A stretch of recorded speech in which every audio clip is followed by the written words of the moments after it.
So how do you go about deliberately summoning non-physical energy through the power of your focus? Well, you can get yourself in a bind.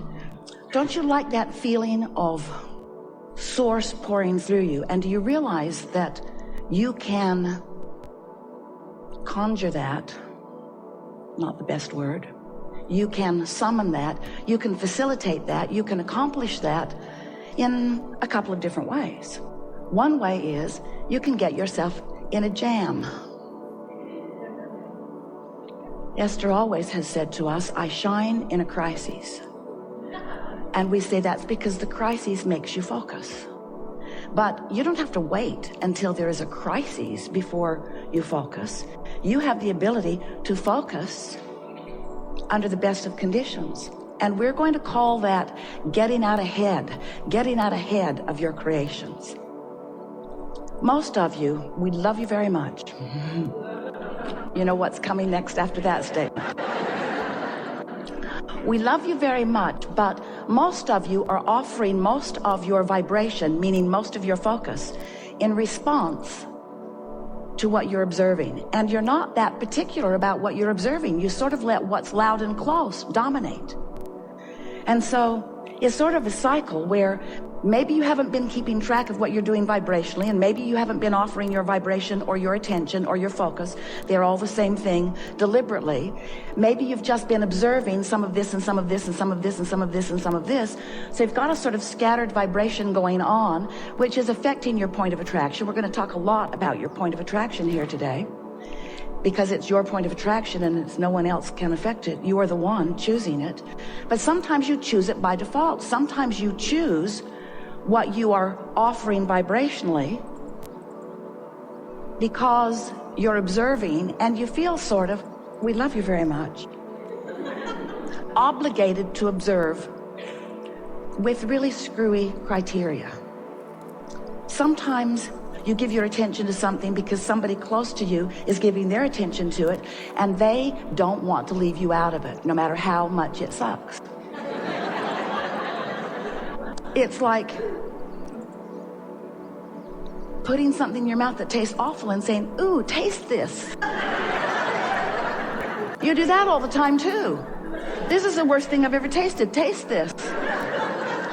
So often you are wanting to share your experiences with others because you want very much, and this is a primary point of our discussion here today. If you want to go along with it, it will serve you very well. You want so much for those around you, in many cases all of them, and in many cases just those closest to you, to really get you, to understand exactly what you're feeling. So you work really hard to explain what's going on in your life. Oh, this happened. I need to bring you up to date with this. Come, let's sit. Let me tell you what's been happening. And then you work hard to explain your point of view, especially if your point of view opposes someone else's point of view. You work very hard to explain your point of view, not realizing that the whole time you're explaining your point of view, you are watering down your own personal intentions, because you are weighing the pros and the cons and the pluses and the minuses, and you're offering vibration about all of that. And we want you to know that you just would do really well for yourself if you would just pick something and focus on it. And that's really what we want to help you to at least decide that you want to accomplish in the hours that we are here together today. We want you to leave here with a more determined intention that you are going to be the controller of your own gaze, the controller of your own focus. Because when you discover that you can be the one who controls what you look at, what you talk about, what you think about, then you will discover that you can control your vibrational output. And that matters a lot, because your vibrational output is being responded to constantly by the powerful law of attraction. Law of attraction says that which is likened to itself is drawn. So when you're offering a vibration, maybe you watched a television program, maybe your friend called you, maybe you observed something, maybe you dug something up in a past memory. It doesn't matter what is causing you to focus upon it, but when you focus upon it, you have an active vibration going on. And if you keep it up, that active vibration will become stronger and stronger and stronger. Law of attraction says it must be that way.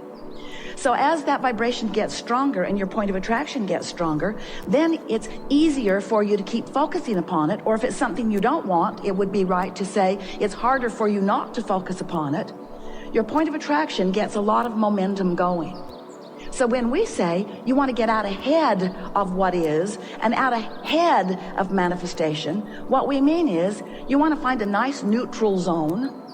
Meditation will provide it for you, or taking a walk sometimes, beautiful music, making love, doing something that distracts you from things that may have been bothering you. And as you bring yourself into vibrational alignment, by your distracting yourself from things that take you out of vibrational alignment, then what happens is you begin to allow this momentum of vibration, and it will precede you, because everything that you live is preceded by a vibrational wave. It's a current, it's a flow. It can be a blast. In other words, when you get that vibration out ahead of you, it's like having the concierge of all concierges out there ahead of you, the personal assistant of all personal assistants out there ahead of you, paving your way, making the roads ready for you. And most important, not only is preparation for where you're going all smoothed out, we're not kidding you about that, not even one little bit, but the most important factor is you're tuned into the frequency that makes you know how to follow the path. Because there are endless paths. There are lots of ways to get to where you want to be. And sometimes you want to take the longer, more adventurous route because you're still wanting to collect more data. You're still wanting to be clear about what it is you want. But we want you to leave here today with no question in your mind that you create your own reality. Seth said it first. You create your own reality. And Jerry said, how is that so? I like to believe that I create my own reality, and that they do, and that they do. But how is it that we create our own reality when we're all mixed up with one another? How do I create my own reality? He asked it again and again and again, and we've been answering it ever since his first query back there in 1985. You create your own reality because you think and you focus and you vibrate, and law of attraction responds to the vibration, and that is the reality that surrounds you. So the good news is, and we love you very much, that you're offering signals about wanted and unwanted, wanted and unwanted, wanted and unwanted, but mostly you have a reasonable expectation of well-being in your experience. But you could do so much better. You have the power to control your thoughts so much more. But when you try to control your thoughts just because you need to, it doesn't work.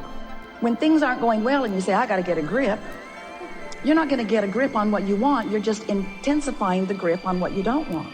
You can't get there from there. You can't take a severely out of whack vibration. You can't be standing in the middle of a problem and find the vibration of the solution, because the frequencies are very, very different. So if you could understand that the creative process, and we're talking about the deliberate creative process, but it's the creative process. When you have a vibration that you're offering, when you're sifting and you know what you don't want, which causes you to know what you do want, you launch this vibrational rocket of desire that the larger part of you follows and becomes. Now, you first have to accept that you are more than you see here in this physical body, do you? Many are coming to understand that. It's hard not to. You just can't look around this world over which you have no control in terms of it spinning in its orbit and the sun coming up every morning. You have to accept that there's something more going on. This is not a random accident going on here. This is powerful creation of which you are a leading edge part. You've been part of the creation of all that you see here from the beginning of that which was the beginning of that which was the beginning of that which. And there's no point in us trying to get back to the beginning of that, because we've all come so far forward. But we do want you to understand that you are leading edge creators in these physical bodies, and that you come from Source, and that you are an extension of Source, but not a disconnected extension of Source. You weren't just set loose. Good luck. Have fun and be good. There wasn't any of that. It was, you go forth and you stir it up and you find new things to want and we'll back you up. And when you find things big or small, when you find things that you really want or things that you want just a little bit, when you find something that you want, we, non-physical energy, the source within you, that which man calls God, we like to call it your inner being or all that is, all of us guys here in non-physical who are aware of you, and there are more of us here aware of you than there are you there aware of us. Well, we could say that better because most of you aren't aware of us in the way that we would like you to be, but there are way more of us. There are way, way, way more of us. And we are focused upon your rockets of desire. We don't pay attention, and it's good for you. We don't spend any time with you justifying why you should have what you want, because we know that if your time, space, or reality has created a desire within you, that it is your right to receive in full fruition the creation, the manifestation, the actualization, the realization of that desire. So when you launch those rockets, often you're oblivious to the fact that you've launched the rocket. You gave birth to it during a fit of knowing what you don't want. Don't have enough money, I don't have enough money, I don't have enough money, I've never had enough money. I hardly know anybody who has enough money. Rocket, rocket, rocket, rocket, rocket, rocket. You are creating a vibrational version of everything that you want. And we know that's annoying because you want the money in the bank. But the vibrational version must come first in everything. So when you create this vibrational version of all of these things and experiences that you want, we join that vibrational version of your desire. We join that vibrational version of you. And we hold steady to that vibrational version, which is the reason that when you're not focused upon what you want, but instead are focused upon its absence and therefore justifying what you want by beating the drum of its absence, the reason that that feels like disappointment or fear or worry is because your frequency is so far off from what's in your vortex and all of us who are working with you and tending it. If you can just get that one little piece, if you can just understand that when you focus on anything and feel anything less than eagerness, satisfaction, love, when you feel less than passion, when you feel less than that feeling of well-being, when you feel something that's on that negative end of the emotional scale that feels like worry or jealousy or anger, when you feel depressed or fearful, when you feel those negative emotions, it always means you're focused in opposition. Not to us. We don't get to choose what you want. Not to God. God is not choosing for you what you want. When you feel negative emotion, you are in opposition to your own created version of you see. And you can't get there under those conditions.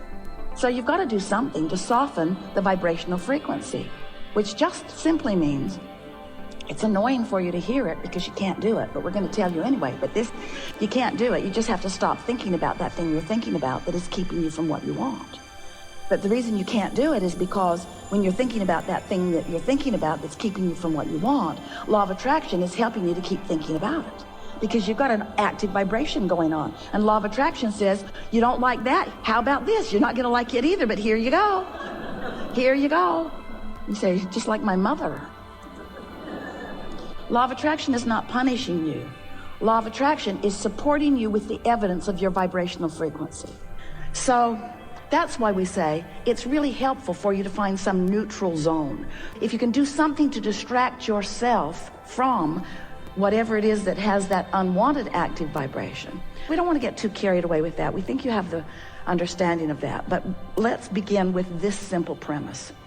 The frequency, the vibrational frequency of a question is different than the frequency of the answer. The frequency of the problem is different than the frequency of the solution. So, of course, you're going to uncover problems and questions. That's the whole point of sifting through contrast. It's necessary for expansion. But what we would like to encourage you to do is not get so carried away in your justification of the reason for the solution.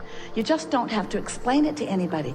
Knowing that you want it is enough. If this time, space, reality has the wherewithal to produce within you clarity of desire, it is our absolute promise to you that it has the wherewithal to give you the actualization of that desire. No exceptions ever. No exceptions ever. If you can want it, you can have it. But You've got to achieve the frequency of what you want. You can't be sad about not having enough money and let the money flow because you're blocking it.